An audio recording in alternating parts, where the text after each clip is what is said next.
ನಮಸ್ಕಾರ. ಇದು ಸುದ್ದಿ ವಿಶ್ಲೇಷಣೆ. ನಾನು ಶಶಿಧರ್ ಭಟ್. ಇದು ನನ್ನ ಡಿಜಿಟಲ್ ವಾಹಿನಿ ಸುದ್ದಿ ಟಿವಿ. ಧರ್ಮಸ್ಥಳದ ಹೆಣಹೂತ ಪ್ರಕರಣ, ಹೆಣ ಸಾಗಿಸಿದ ಪ್ರಕರಣ, ಅತ್ಯಾಚಾರದ ಪ್ರಕರಣ, ಹತ್ಯಾಕಾಂಡದ ಪ್ರಕರಣ. ಈ ಪ್ರಕರಣ ಈಗ ಅಂತಿಮ ಘಟ್ಟಕ್ಕೆ ಬಂದು ನಿಂತಂತೆ ಕಾಣ್ತಾ ಇದೆ. ಇದನ್ನ ಅಂತ್ಯಗೊಳಿಸುವ ಒಂದು ಯತ್ನ ನಡೀತಾ ಇದೆ. ಇದು ಬಹಳ ಕುತೂಹಲಕರವಾದ್ದು. ಇವತ್ತಿನ ಲೇಟೆಸ್ಟ್ ಡೆವಲಪ್ಮೆಂಟ್ ಅನ್ನು ತಮಗೆ ನಾನು ತಿಳಿಸಲೇಬೇಕು. ಸೊ SIT ಮುಖ್ಯಸ್ಥರಾದಂಥ ಪ್ರಣವ್ ಮೊಹಾಂತಿ ಅವರು ಈ ಪ್ರಕರಣದಲ್ಲಿ ಯಾರು ತಪ್ಪಿತಸ್ಥರಿದ್ದಾರೆ, ಯಾರು ಅಪರಾಧಿಗಳು ಇದ್ದಾರೆ, ಅವರನ್ನ ಹಿಡಿಯುವುದಕ್ಕೆ ತಮ್ಮ ಶಕ್ತಿ ಮೀರಿ ಯತ್ನ ನಡೆಸುತ್ತಿರುವ ಸಂದರ್ಭದಲ್ಲಿ ಸರ್ಕಾರ ಇನ್ನೊಂದು ದಿಕ್ಕಿನಲ್ಲಿ ಯೋಚಿಸ್ತಾ ಇದೆ. ಸರ್ಕಾರ ಈ ಮಾಸಾಂತ್ಯದ ಒಳಗಡೆ ಈ ಪ್ರಕರಣವನ್ನು ಮುಗಿಸಿ ವರದಿ ಕೊಡುವಂತೆ ಸೂಚನೆ ನೀಡಿದೆ ಅನ್ನುವ ಸುದ್ದಿ ಇದೆ. ಈ ಮೂಲಕ SITಯ ಮೇಲೆ ಒತ್ತಡ ಹೇರಲಾಗ್ತಾ ಇದೆ. ಪ್ರಣವ್ ಮೊಹಾಂತಿಯವರು ಈ ಒಂದು ತನಿಖೆಯನ್ನು ಮುಗಿಸುವುದಕ್ಕೆ ಇನ್ನೂ ಕನಿಷ್ಠ 2 ತಿಂಗಳಾದರೂ ಬೇಕು ಅಂತ ಅಂದ್ಕೊಂಡಿದ್ದಾರೆ. ಆದರೆ ಅವರಿಗೆ 2 ತಿಂಗಳನ್ನ ಕೊಡುವ ಸಾಧ್ಯತೆ ಕಾಣ್ತಾ ಇಲ್ಲ. ಸರ್ಕಾರಕ್ಕೆ ಇದನ್ನು ಮುಗಿಸ್ಬೇಕು. ಆಶ್ಚರ್ಯ ಅಂದ್ರೆ ಸಿದ್ದರಾಮಯ್ಯ ಕೂಡ ಈ ಪ್ರಕರಣವನ್ನು ಮುಗಿಸಿ ಅಂತ ಸೂಚನೆ ನೀಡಿದ್ದಾರೆ ಅಂತ ಹೇಳಲಾಗ್ತಾ ಇದೆ. ಯಾಕೆ ಮುಗಿಸ್ಬೇಕು? 2 ತಿಂಗಳ ಕಾಲ ಅವರಿಗೆ ತನಿಖೆಗೆ ಅವಕಾಶ ಕೊಟ್ಟರೆ ಆಕಾಶ ತಲೆ ಮೇಲೆ ಬೀಳುತ್ತಾ? ಏನು ದೊಡ್ಡ ಆಘಾತ ಆಗಿ ಹೋಗುತ್ತಾ? ನೆಲ ಒಡೆದು ಹೋಗುತ್ತಾ? ಗೊತ್ತಿಲ್ಲ. ಆದ್ರೆ ಅಂತಹ ಒಂದು ಸೂಚನೆ ಬಂದಿದೆ ಅಂತ ಹೇಳಲಾಗ್ತಾ ಇದೆ. ಇದು ಇಂಡಿಪೆಂಡೆಂಟ್ ಆದ ಅಧಿಕಾರಿಗಳ ಆತ್ಮಸ್ಥೈರ್ಯವನ್ನ ಕುಸಿಯುವಂತೆ ಮಾಡುತ್ತೆ ಅಂತ. ಪ್ರಣವ್ ಮೊಹಾಂತಿ ಅವರು ಕರ್ನಾಟಕದ ಪೊಲೀಸ್ ಇಲಾಖೆಯಲ್ಲಿ ಪ್ರಾಮಾಣಿಕ ಅಧಿಕಾರಿಗಳವರು. ಅವರ ನಿಷ್ಠೆಯನ್ನ ಯಾರು ಕ್ವಶನ್ ಮಾಡಕ್ ಸಾಧ್ಯವೂ ಇಲ್ಲ. ಆದರೆ ಈ ರಾಜಕಾರಣ ಅನ್ನೋದು ಎಂಥ ಕ್ಷುಲ್ಲಕ ಮಟ್ಟಕ್ಕೆ ಬಂದು ನಿಂತಿದೆ ನೋಡಿ. ಯಾರಿಗೂ ಸತ್ಯ ಬೇಕಾಗಿಲ್ಲ, ಯಾರಿಗೂ ನ್ಯಾಯ ಬೇಕಾಗಿಲ್ಲ, ಯಾರಿಗೂ ಪ್ರಾಮಾಣಿಕ ಅಧಿಕಾರಿಗಳು ಬೇಕಾಗಿಲ್ಲ. ಇದು ಬಹುಮುಖ್ಯವಾದ ಸಮಸ್ಯೆ. ಈ ಧರ್ಮಸ್ಥಳದ ಪ್ರಕರಣಕ್ಕೆ ಸಂಬಂಧಪಟ್ಟ ಹಾಗೆ ಈಗಾಗಲೇ ಯಾರು ದೂರುದಾರರು, ಸಾಕ್ಷಿದಾರಿದ್ದಾರೆ, ಅವರ ವಿಚಾರಣೆ ನಡೀತಾ ಇದೆ.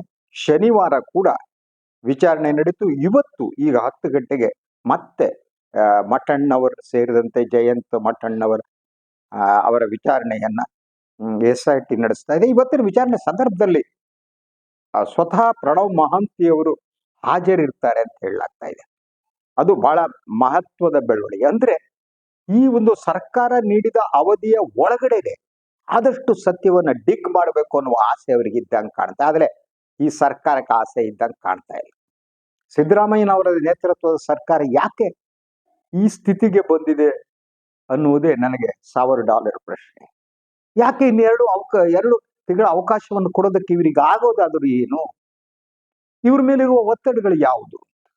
ಬಹಳಷ್ಟು ಜನ ಹೇಳುವ ಪ್ರಕಾರ ಸಿದ್ದರಾಮಯ್ಯ ಈ ಧರ್ಮಸ್ಥಳದ ವಿಚಾರವನ್ನ ಮಾತನಾಡೋದಕ್ಕೆ ಆಸಕ್ತಿಯನ್ನು ತೋರಿಸಲ್ವಂತೆ. ಆ ಬಗ್ಗೆ ಹೇಳೇ ಬಿಡ್ರಿ ಆಯ್ತು ಅಂತ. ಅಂದ್ರೆ ಮುಖ್ಯಮಂತ್ರಿಗಳು ಕೂಡ ಇದನ್ನ ಒಂದು ಬುರುಡೆ ಪ್ರಕರಣವಾಗಿ ಕನ್ಸಿಡರ್ ಮಾಡದಂಗೆ ಕಾಣುತ್ತೆ. ಬುರುಡೆ ಪ್ರಕರಣ ಅಂತ ಅಂದ್ರೆ ಗೊತ್ತಲ್ವಾ? ನಮ್ಮ ಮಾಧ್ಯಮಗಳು ಸೃಷ್ಟಿಸಿರುವ ಒಂದು ಇದೇನು ಗೊತ್ತಾ, ಭ್ರಮೆಯ ಜಾಲ ಇದೆ. ಆ ಜಾಲದ ಒಳಗಡೆ ಮುಖ್ಯಮಂತ್ರಿ ಕೂಡ ಸಿಕ್ಕಾಕೊಂಡ ಕಾಣುತ್ತೆ. ಬುರುಡೆ ಸಿಕ್ಕಿಲ್ಲ ಕಣ್ರಿ, ಅವ್ನು ತೋರ್ಸಾ ಇಲ್ಲ ಚೆನ್ನಯ್ಯ, ಇನ್ನೇನ್ರಿ ಪ್ರಕರಣ ಅಂತ. ಇದು ಇಷ್ಟು ಸರಳವಾಗಿಲ್ಲ ಅನ್ನುವುದು ಮುಖ್ಯಮಂತ್ರಿಗಳಿಗೂ ಅರ್ಥ ಆಗದಿದ್ರೆ ಅದಕ್ಕಿಂತ ಬೇಸರದ ವಿಚಾರ ಇನ್ಯಾರೂ ಇಲ್ಲ. ಸಿದ್ದರಾಮಯ್ಯವ್ರಿಗೆ ಅರ್ಥ ಆಗಲ್ಲ ಅಂದ್ರೆ ಇನ್ಯಾರಿಗೆ ಅರ್ಥ ಆಗುತ್ತೆ? DK ಶಿವಕುಮಾರ್ ಅವ್ರಿಗೆ ಅರ್ಥ ಆಗತ್ತಾ? BJP ಅವ್ರಿಗೆ ಅರ್ಥ ಆಗತ್ತಾ? ಅಥವಾ ಇವರಿಗೆ ಒಂದು ಒತ್ತಡ ಬೇಕಲ್ವಾ? ಇದ್ರ ಹಿಂದಿನ ಸತ್ಯ ಏನು ಹೊರಗಡೆ ಬರಲಿ ಅಂತ. ಇದು ಸತ್ಯವನ್ನ ಮುಚ್ಚಿ ಹಾಕಬೇಕು ಅನ್ನೋ ಮನಸ್ಥಿತಿಯಲ್ಲಿ ಇದ್ರೆ ಯಾರು ಏನ್ ಮಾಡೋದಕ್ಕೆ ಸಾಧ್ಯ ಆಗುತ್ತೆ? ಸೊ ಈಗಿರುವ ದಾರಿ ಅಂದ್ರೆ ಈ ಹೋರಾಟಗಾರರು ಮುಖ್ಯಮಂತ್ರಿಗಳ ಮೇಲೆ ಪ್ರೆಷರ್ ಹಾಕಿ ಇನ್ನೇನು ಬೇಕಾಗಿಲ್ಲ. ಇವರೇನು ಇನ್ನೇನು ಮಾಡ್ಬೇಕಾಗಿಲ್ಲ. ಇನ್ನು 2 ತಿಂಗಳ SITಗೆ ಅವಕಾಶ ಕೊಟ್ಟರೆ ಸಾಕು. ಭೂಮಿಯ ಒಳಗೆ ಹುದುಗಿ ಹೋಗಿರುವ ಸತ್ಯ ಇದೆಯಲ್ಲ, ಅದು ಹೊರಗಡೆ ಬರುತ್ತೆ. ಸತ್ಯ ಹೊರಗಡೆ ಬಂದು ಅಲ್ಲಿರುವಂತಹ ಈ ಒಂದು ಅಸ್ಥಿ ಪಂಜರಗಳು ನರ್ತನ ಮಾಡೋದಕ್ಕೆ ಪ್ರಾರಂಭ ಮಾಡ್ತವೆ. ಆಗ ಯಾರ್ಯಾರು ಇಂತಹ ಅತ್ಯಾಚಾರ ಕೊಲೆ ಇಂತಹ ಪ್ರಕರಣ ನಡೆಸಿದ್ದಾರೆ, ಅವರು ಬೆತ್ತಲಾಗ್ತಾರೆ. ಅವ್ರು ಯಾರೇ ಆಗಿರಲಿ. ಆದ್ರೆ ಅದಕ್ಕೊಂದು ಸತ್ಯ ಹೊರಗೆ ಬರುವುದಕ್ಕೆ ಒಂದು ಅವಕಾಶ ಕೊಡಬೇಕಾದ್ದು ಸರ್ಕಾರದ ಹೊಣೆಗಾರಿಕೆ ಅಲ್ವಾ?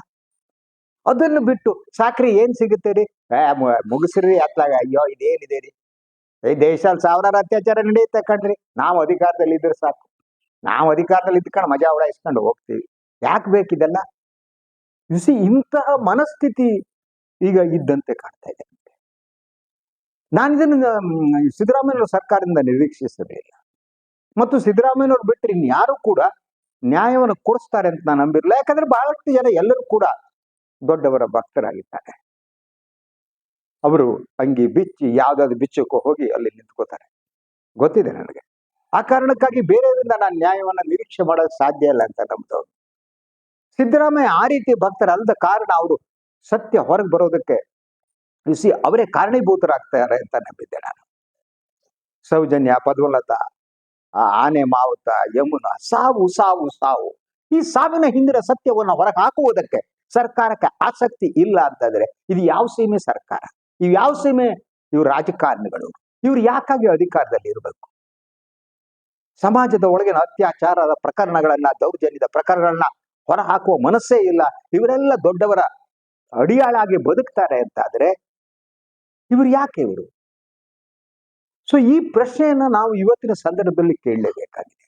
ಬೇಸರದಿಂದ, ನೋವಿನಿಂದ, ಅಸಹಾಯಕತೆಯಿಂದ ಸತ್ಯ ಹೊರಗೆ ಬರಲಿ ಅಂತ ಯಾರ್ಯಾರು ಅಂದ್ಕೋತಾರೋ ಅವರಿಗೆಲ್ಲ ನೋವಾಗುವ ಸಂದರ್ಭ.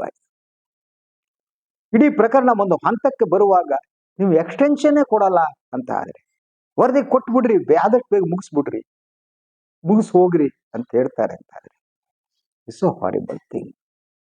ಅದರ ಜೊತೆಗೆ ಸಂಬಂಧಪಟ್ಟ ಹಾಗೆ ಪ್ರಣವ್ ಮಹಾಂತಿ ಅವರು ದಟ್ಟ ಪ್ರಕರಣ ಎಲ್ಲಿವರೆಗೆ ತನಿಖೆ ಆಗಿದೆ, ಹೇಗಾಗಿದೆ, ಎಲ್ಲಿ ಸಾಗ್ತಾ ಇದೆ, ಇನ್ನೆಷ್ಟು ಅವಧಿ ಬೇಕು ಅನ್ನೋದನ್ನ ಈಗಾಗಲೇ ಮುಖ್ಯಮಂತ್ರಿಗಳು ತಿಳಿಸಿದ್ದಾರೆ ಅನ್ನೋ ಮಾಹಿತಿ ಇದೆ. ತಿಳಿಸಿದ ಮೇಲೆ ಯಾಕೆ ಇವರು ಮೀನಾ ಮೇಷ ಎಣಿಸ್ತಾ ಇದ್ದಾರೆ? ಆ ಮಟ್ಟಿಗೆ ಪ್ರೆಷರ್ ಇದೆಯಾ ಅಂತ ನನಗನ್ಸುವ ಹಾಗೆ ಮುಖ್ಯಮಂತ್ರಿಗಳ ಈಗ ಬಹುಮುಖ್ಯವಾದ ಎಜೆಂಡಾ ಅಂದ್ರೆ ಇನ್ನು 2.5 ವರ್ಷಗಳ ಕಾಲ ತಾವು ಮುಖ್ಯಮಂತ್ರಿ ಆಗಿರ್ಬೇಕು ಅಂತ ಅವ್ರಿಗೆ ಅದು ಮುಖ್ಯ ಅನಿಸ್ತಾ ಇದೆ. ಅವರು ಮುಖ್ಯಮಂತ್ರಿ ಆಗಿ ಇರಬೇಕು ಅನ್ನುವ ಕಾರಣಕ್ಕಾಗಿ ಅವರು ಈ ವಿಚಾರವನ್ನ ನನಗೆ ಯಾಕೆ ದೊಡ್ಡವ್ರ ತಂಟೆಗೆ ಅನ್ನುವ ಒಂದು ಮನಸ್ಥಿತಿಗೆ ಅವರು ಬಂದ್ಬಿಟ್ರ ಅನ್ನುವ ಅನುಮಾನ ನಾನು ಕಾಡ್ತಾ ಇದೆ. ಈ ಹಂತದಲ್ಲೂ ಕೂಡ ಐ ಸ್ಟಿಲ್ ಬಿಲೀವ್ ಸಿದ್ದರಾಮಯ್ಯ. ನೀವು ಕರ್ನಾಟಕದ ಯಾವುದೇ ರಾಜಕಾರಣಿಗಳ ನಂಬೋದಿದ್ರೆ ಅವರ ಬದ್ಧತೆಯ ಬಗ್ಗೆ ಅದು ಸಿದ್ದರಾಮಯ್ಯನವ್ರು ಮಾತ್ರ.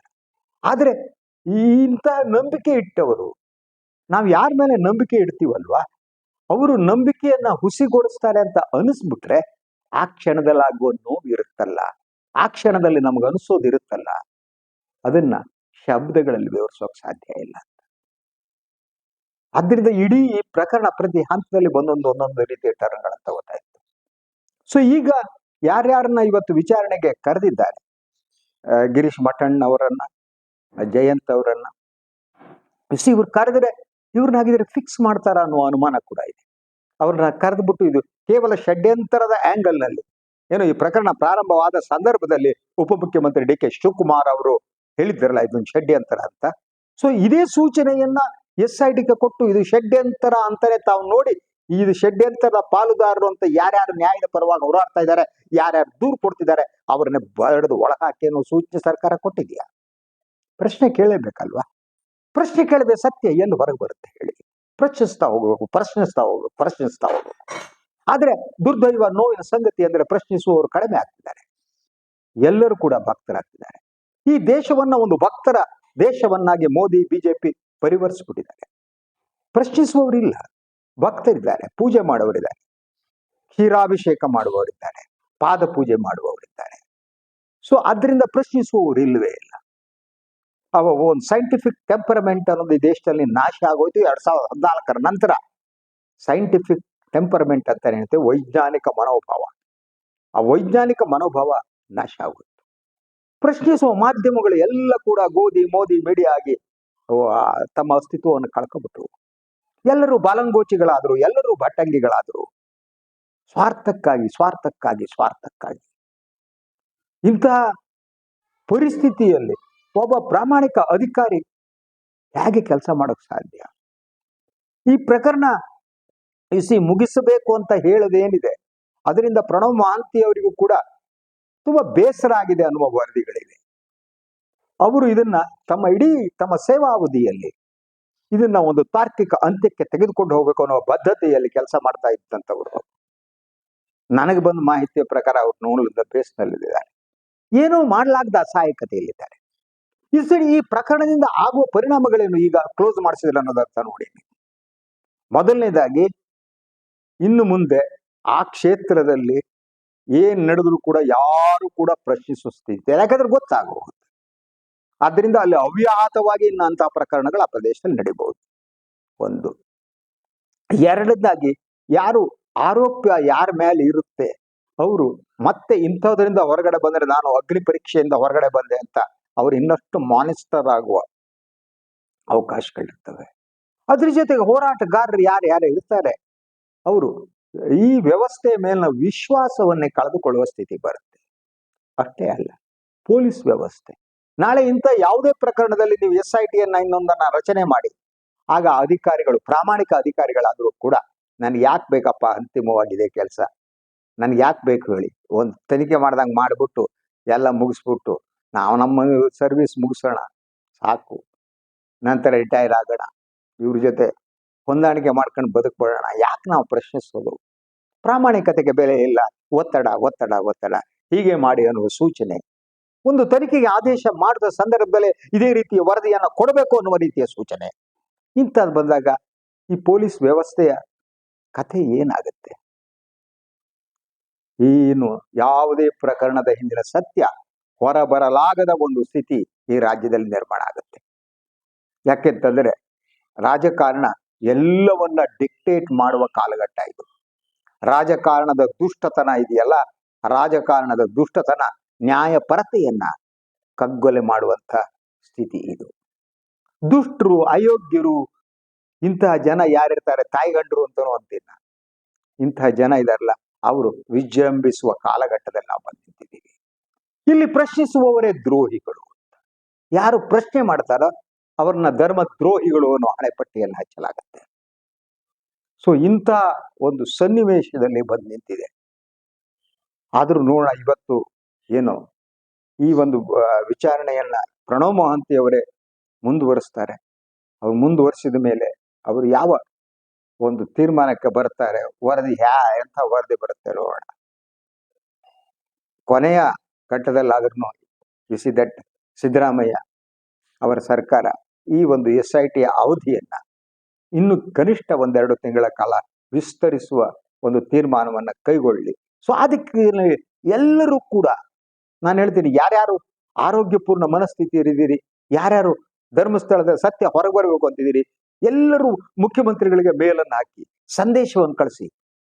ಕನಿಷ್ಠ ನೀವು ಇನ್ನೇನು ಮಾಡಬೇಡಿ, ಈ ಕೇವಲ ಇನ್ನು 2 ತಿಂಗಳುಗಳ ಕಾಲ ಈ ಒಂದು SIT ದಟ್ ಅವಧಿಯನ್ನು ವಿಸ್ತರಿಸಿ ಮತ್ತು ಅವರಿಗೆ ಸ್ವತಂತ್ರವಾಗಿ ತನಿಖೆ ಮಾಡುವ ಒಂದು ಅವಕಾಶವನ್ನು ಕಲ್ಪಿಸಿ ಅಂತ ಆದಷ್ಟು ಜನ ನೀವು ಮೇಲ್ಹಾಕಿ ಮುಖ್ಯಮಂತ್ರಿಗಳಿಗೆ ತಿಳಿಸಿ, ಬೇರೆ ಬೇರೆ ರೀತಿಯ ಒತ್ತಡವನ್ನು ಹಾಕಿ ಸತ್ಯ ಹೊರಗೆ ಬರಲಿ. ನಮ್ಗೆ ಯಾರ ಬಗ್ಗೆನೂ ವಿರೋಧ ಇಲ್ಲ. ನಾನು ಯಾವತ್ತೂ ಕೂಡ ವೀರೇಂದ್ರ ಹೆಗಡೆ ಇದನ್ನು ಮಾಡಿಸಿದ್ದಾರೆ ಅಂತ ಹೇಳೇ ಇಲ್ಲ. ನಾನು ಹೇಳುದಿಲ್ಲ, ನಾನು ಹಳೆಯ ವಿಡಿಯೋಗಳನ್ನು ನಾನು ಸತ್ಯ ಹೊರಗೆ ಬರೋವರೆಗೆ ನಾನು ಯಾರ ಮೇಲೂ ಆರೋಪ ಮಾಡಲ್ಲ. I don't do it. ನನ್ನ ಕೆಲಸ ಅಲ್ಲ ಅದು. Why should I do it? So ಅದರಿಂದ ಸತ್ಯ ಹೊರಗೆ ಬರುವ ವಾತಾವರಣವನ್ನು ಸೃಷ್ಟಿಸಿ ಅಲ್ಲಿಯವರೆಗೆ ಪ್ರಶ್ನಿಸಿ